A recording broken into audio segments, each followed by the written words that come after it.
Okay.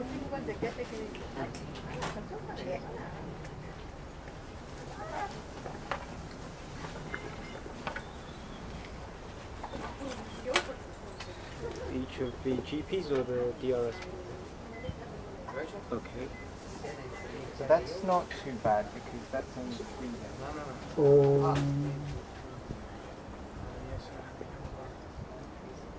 गुरुर्ब्रह्मा गुरुर्विष्णु गुरुदेवो महेश्वर गुरु साक्षात् परब्रह्म तस्मै श्री गुरुवे नमः।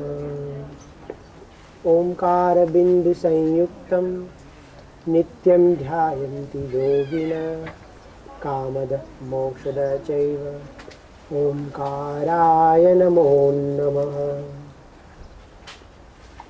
श्री गोवर्धननाथ पादयुगलं हैयं गवीर्नप्रियं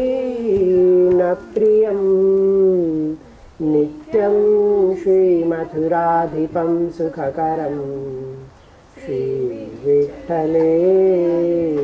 मुदा श्रीमद्वारवतीश गोकुलपति श्रीगोकुलैन्दुं विभुं श्रीमन्मन्मथमोहनं नटवरं श्रीबालकृष्णं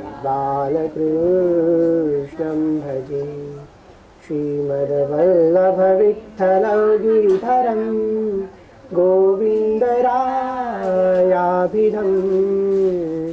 श्रीमद्बालककृष्णगोकुलपतिः नाथं रघूणांस्तथा एवं श्रीयदुनायकं किल घन श्यामं च तद्वंशजान् कालिन्दीं स्वगुरुं गिरिं गुरुविभुं स्वीयप्रभुश्च स्मरे। आदौ देवकी देवगर्भजननं गोपीगृहे वर्धनं मायापूतनजीवतापहननं गोवर्धनोद्धारणं कौसच्छेदनकौरवाधिहननं कुन्तीसुतापालनम् एतद्भागवतः पुराणकथितं श्रीकृष्णलीलामृतम्।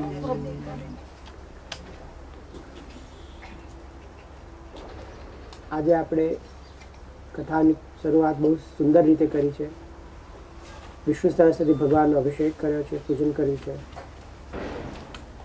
આ વિષ્ણુ સહસ્ત્ર આપણા પૂર્વજોને ખૂબ જ પ્રિય હતું અને ખાસ કરીને મારા દાદાને તો ખૂબ જ પ્રિય હતું।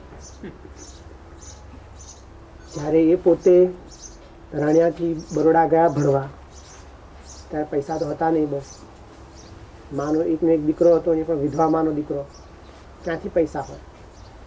તો એ માની ઈચ્છા હતી કે છોકરો કાંઈ ભણે ગણે, તો બરોડા ગયા, MA LLB થયા, પોતે સંસ્કૃતમાં MA કર્યું અને તે વખતે બા બિચારા રાણિયાથી બરોડા ચાલતા જાય કે જેથી છોકરાને ખાવા પીવાનું જે આપવાનું હોય મહિનાનું રાશન એ કોઈ બીજા ખર્ચે ન જવું પડે, દમણિયાનો પણ ખર્ચ ના આપવો પડે, એટલે બા ચાલતા જાય। દાદા વિચારે કે આવી સ્થિતિમાં મારે ઘર લેવું હોય કે અહીંયા આગળ કાંઈ સ્ટુડન્ટ એકોમોડેશન કરવું હોય તો કેવી રીતે કરીએ? તો દાદા કહે કે હવે કોઈ સસ્તામાં સસ્તું ઘર હોય તો ફાવે આપણને, બીજું કેવી રીતે ફાવે? બધા સ્ટુડન્ટોએ ભેગા થઈને વિચાર કર્યો કે એક સસ્તું ઘર લઈએ। તો એક ઘર મળ્યું પણ ત્યાં કોઈ જતું જ નહોતું। પેલો જે ઘરનો માલિક હતો એ કહેતો કે ભાઈ તમે સ્ટુડન્ટ લોકો છો, તમે લોકોને હેરાન નથી કરવા, મારે ઘર નથી આપવું, બાકી ઘર બહુ સરસ છે, મોટું છે, બધી રીતે સારું છે, પણ ઘર અપાયું નથી। તો કેમ કે અંદર તૂટી ફૂટ્યું છે, ઉધાઈ બુધાઈ લાગી છે, કાંઈ પ્રોબ્લેમ નથી ઘરમાં, તો કેમ નથી તો આપવું તમારે? આ ઘરમાં છે ને કંઈ ભૂત પ્રેતનો વાસ ઘૂસી ગયો, એના કારણે આ ઘર કોઈને અપાત્ર, જેને આપું છું બિચારાને કાંઈ ને કાંઈ નુકસાન થાય છે, બિચારો કોઈને કોઈ ઘરમાં મરી જાય, વાગે કરે, કેવી રીતે તમને ઘર આપું? તમે તો સ્ટુડન્ટ છોકરાઓ છો, છોકરાઓને કેવી રીતે આપું? દાદાએ કોઈ ચિંતા ના કર, તું ઘર અમને આપ, કાંઈ નહીં થાય. દાદાએ ત્યાં બેસીને વિષ્ણુ સહસ્ત્રનો પાઠ કર્યો. અને વિષ્ણુ સહસ્ત્ર કરીને જીવને કહ્યું કે તને જે રીતે કલ્યાણ પામવું તો તું કલ્યાણ પામી લે આ વિષ્ણુ સહસ્ત્ર, પણ તું અમને છોકરાઓને શાંતિથી અહીંયા આગળ ભણવા. એ જ્યાં સુધી દાદા ત્યાં આગળ ભણ્યા, ત્યાં સુધી રહ્યા, ત્યાં સુધી ઘરમાં એકે છોકરાઓને એકે પ્રોબ્લેમ થયો. વિષ્ણુ સહસ્ત્રના મહિમા. વિષ્ણુ સહસ્ત્રથી અમારા એક ફ્રેન્ડને ત્યાં આગળ છોકરું નહોતું થતું, બિચારા બહુ ટ્રાય કર્યા, બધી રીતે IVF આમ તેમ બધું જ કર્યું, છોકરા નહોતા થતા. પપ્પાએ સજેસ્ટ કર્યું કે તું વિષ્ણુ સહસ્ત્રનો પાઠ કર અને તું એ સંકલ્પ કર કે મને છોકરું થશે પછી હું સત્યનારાયણની પૂજા કરીશ, તો છોકરું થશે. વિષ્ણુ સહસ્ત્રના પ્રતાપે એને પુત્ર થયો. આજે વિષ્ણુ સહસ્ત્રનો આટલો મોટો પ્રભાવ છે, એ પ્રભાવ આપણે કેમ જોતા નથી? જ્યાં આપણને શ્રદ્ધા જ નથી ત્યાં આપણે કેવી રીતે જોઈએ? ગમે એટલું માણસ મહાન હોય પણ આપણને જે માણસમાં શ્રદ્ધા જ ના હોય એ કરે ન કરે આપણને એ બધું ગૌણ જ લાગે. Even that person achieves the greatest height, we will say આ તો થાય, કરે તો આપણે કરીએ તો આપણાથી થાય, કેમ ન થાય? અરે પણ can you spend 10 hours doing that work? Can you spend 4 hours in the gym getting a body like that? Hrithik Roshan તો આપણાથી થઈ જાય. આપણે પણ જો જરા પ્રેક્ટિસ કરીએ ને, if you go to the acting school, we can also be Hrithik Roshan. You can't. એના માટેની જે સાધના જોઈએ, એના માટે જે તિતિક્ષા જોઈએ, એના માટે જે કરવું જોઈએ, એ એક અલગ વસ્તુ છે. શ્રદ્ધા હોવી જોઈએ, પણ આપણામાં એ નથી. અને આપણે કહીએ કે આ તો એવું થયા કરે થાય. વિષ્ણુ સહસ્ત્રમાં આ રીતે શક્તિ છે, બધું કરવાની શક્તિ છે. આજની કથા આપણે શરૂ કરીએ.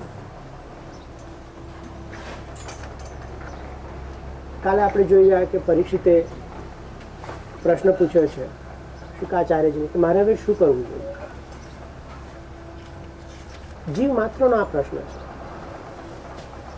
જીવ માત્ર આ પ્રશ્ન કરવો જોઈએ પોતાની જાતને અને ભગવાનને કે હું શું કરું?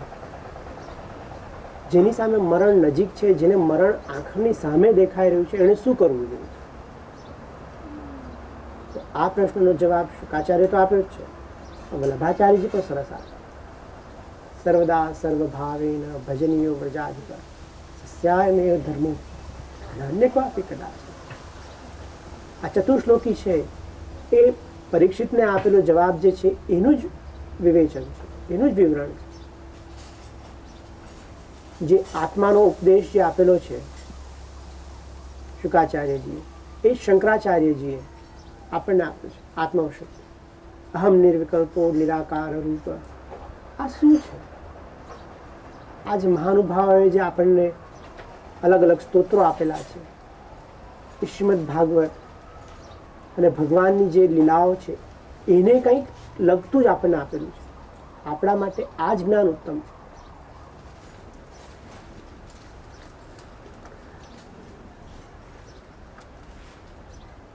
શ્રીહરિની કથા કરતા કરતા પછી એમને પૂછે છે કે તમને હવે વધારે શું જાણવું છે?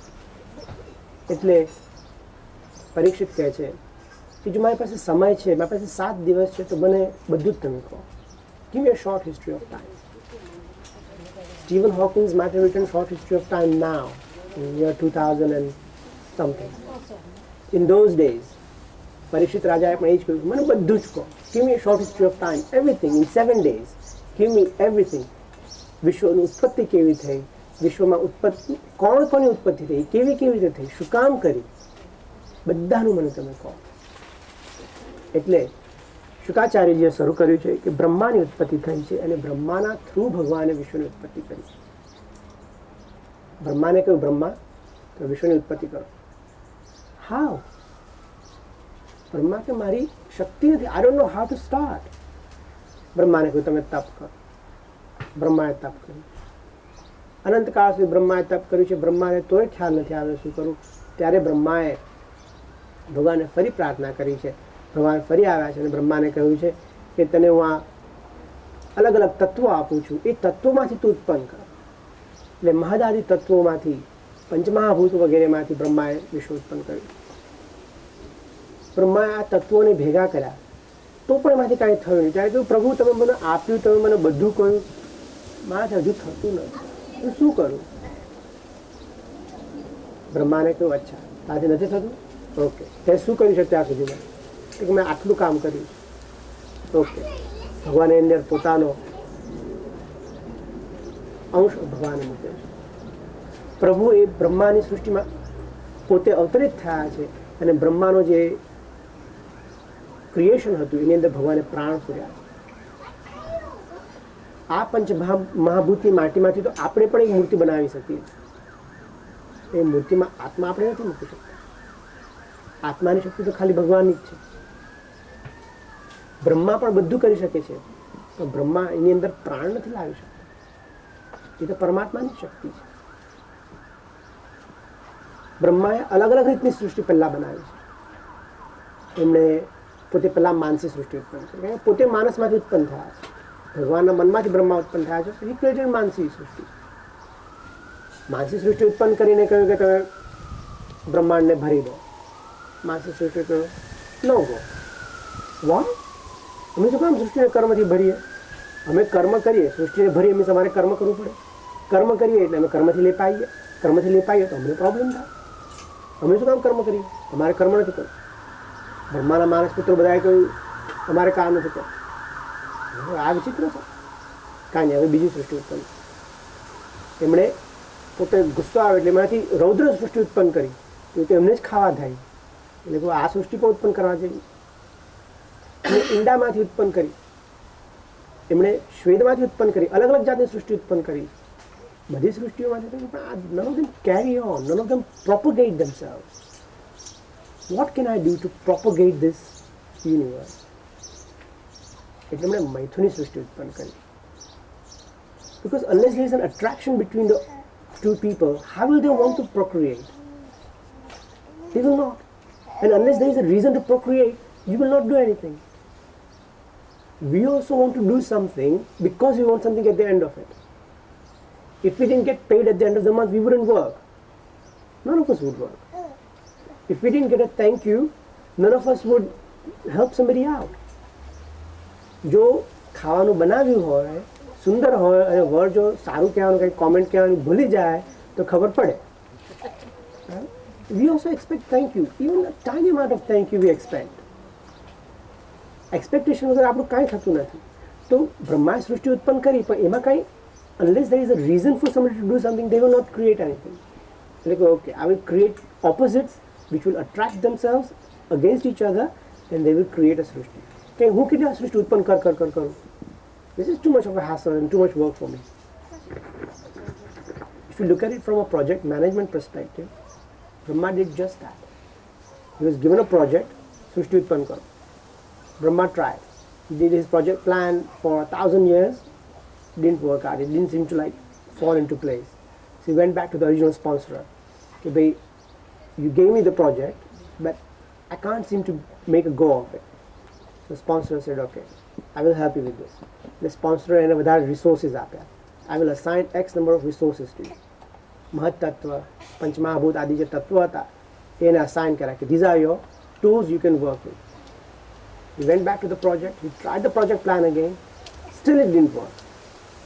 મેં કહ્યું કે આ તમે પ્રોજેક્ટ આપ્યો, તમે મને પ્રોજેક્ટમાં હેલ્પ કરી, તમે મને રિસોર્સિસ આપ્યા, but these resources are still not enough. I'm still unable to create what I want with my resources. Okay. ભગવાને કહ્યું, what do you need now? What do you lack?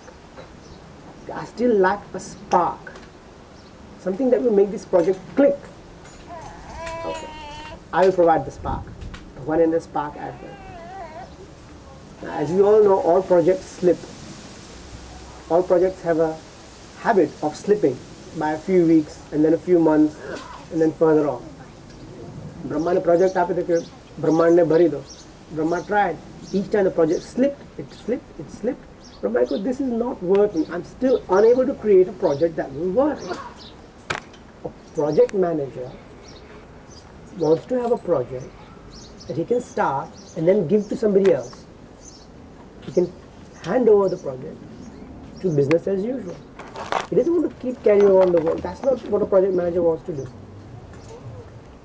Brahma એ પ્રમાણે જ કહ્યું. મેં સૃષ્ટિ તો ઉત્પન્ન કરી, પણ મારે એને ફરી ફરી ઉત્પન્ન કરવી મને નથી જોઈતું.